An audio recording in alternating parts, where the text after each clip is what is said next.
7 अक्टूबर सुबह के लगभग 6:30 बजे हमास इजराइल पर हजारों की संख्या में रॉकेट्स गिराता है और दर्जनों फाइटर्स भेजता है गाजा स्ट्रिप पर, जिसमें लगभग 200 लोग मारे जाते हैं और हजारों लोग घायल हो जाते हैं। और गाजा स्ट्रिप पर लगभग 198 लोग मारे जाते हैं और 1600 के करीब लोग घायल हो जाते हैं। इसके जवाब में इजराइल वॉर डिक्लेयर कर देता है और गाजा पर हवाई हमले करता है, जिसमें 1600 से ज्यादा लोगों की मौत हो जाती है। आखिर आए दिन क्यों इजराइल और पैलेस्टीन के दरमियान ये वायलेंस देखने को मिलता है? इस चीज को लेकर ये दोनों कंट्रीज एक दूसरे से लड़ते हैं। आइए इन सारी चीजों को आज के इस वीडियो में जानने की कोशिश करते हैं। פתח במתקפת פתע רצחני נגד מדינת ישראל ונגד אזרחיה. אנחנו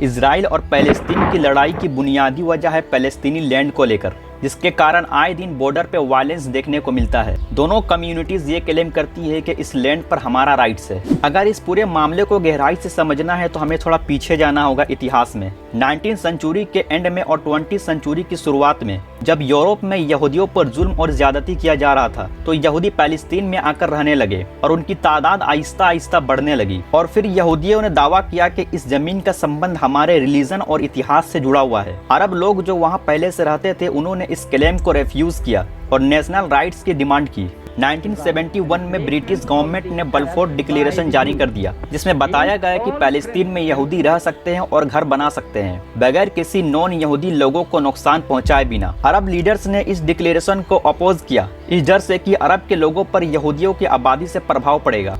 वर्ल्ड वॉर 1 के बाद जब पैलेस्तीन ब्रिटिश कंट्रोल के अंदर आया, तो ब्रिटिश ने अरब और यहूदी के डिमांड्स को बैलेंस करने की कोशिश की, लेकिन वो नाकाम रहे। 1920 और 1930 के दशक में दोनों कम्युनिटीज के दरमियान तनाव और वायलेंस दंगा में बदल गया। 1947 में वर्ल्ड वॉर 2 के बाद यूनाइटेड नेशंस ने पार्टीशन प्लान का प्रस्ताव दिया, जो पैलेस्तीन को 2 राज्यों में डिवाइड कर देगा, एक यहूदी और दूसरा अरब, और यरूशलेम एक इंटरनेशनल सिटी होगा। यहूदियों ने इस प्लान को एक्सेप्ट कर लिया, लेकिन अरब ने रिजेक्ट कर दिया, ये कहते हुए कि उन्हें कम जमीन और रिसोर्सेस दिया गया है। 14 मई 1948 में यहूदी लीडर्स इजराइल को एक स्टेट डिक्लेयर कर देते हैं, जिसे यूनाइटेड स्टेट और सोवियत यूनियन के साथ बहुत सारे कंट्रीज ने मान्यता दे दिया। अगले दिन कई अरब देशों ने इजराइल पर हमला कर दिया, जिससे पहला अरब और इजराइल वॉर शुरू हुआ।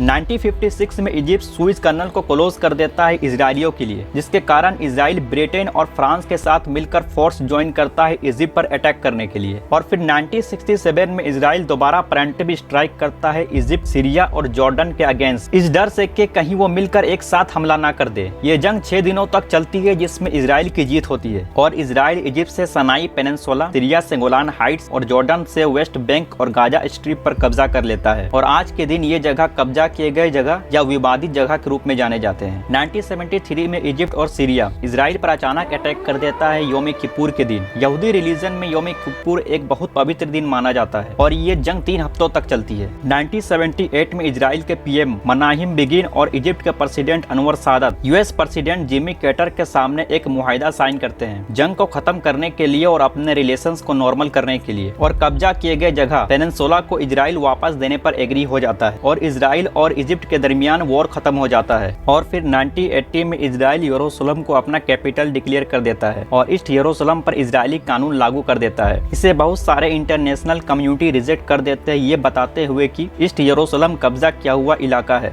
और इस पर इजराइल का कोई हक नहीं है। इसलिए आज के दिन भी ये सबसे कॉन्फ्लिक्ट इशू बना हुआ है। इजराइल और पैलेस्तीन दोनों अपने कैपिटल और होली सिटी होने का दावा करते हैं। 1982 में इजराइल ने लेबनान पर अटैक किया पीएलओ मिलिट्री को तबाह करने के लिए और इस वॉर ने एक लंबा मोड़ ले लिया। अंत में ये वॉर 2000 में खत्म हुआ। पीएलओ का फुल फॉर्म होता है पैलेस्टीन लिबरेशन ऑर्गेनाइजेशन। पीएलओ को बनाया गया था ताकि ये पैलेस्तीन की मदद करे और इजराइल से आज़ादी दिलाए, और ये अक्सर सीरिया, जॉर्डन और लेबनान में प्लान्स बनाते थे इजराइल के खिलाफ। 1987 में पैलेस्तीनियों ने प्रोटेस्ट शुरू कर दिया इजरायली मिलिट्री के खिलाफ। उन्होंने पैलेस्टीनियन स्टेट बनाने की डिमांड्स की। 1993 में ये प्रोटेस्ट और बढ़ गया और उसी वक्त हमास का जन्म हुआ, एक ऐसा इस्लामिक ग्रुप जो दावा करता है कि हम अपना हक जरूर लेकर रहेंगे। हमास ने पीएलओ को भी रिजेक्ट कर दिया, ये कहते हुए कि पीएलओ कुछ ज्यादा ही सेक्युलर है। 1993 में ही नॉर्वे में एक सीक्रेट बातचीत होती है इजराइल के पीएम यज्जाक रबिन और पीएलओ के चेयरमैन यासिर अराफात के साथ।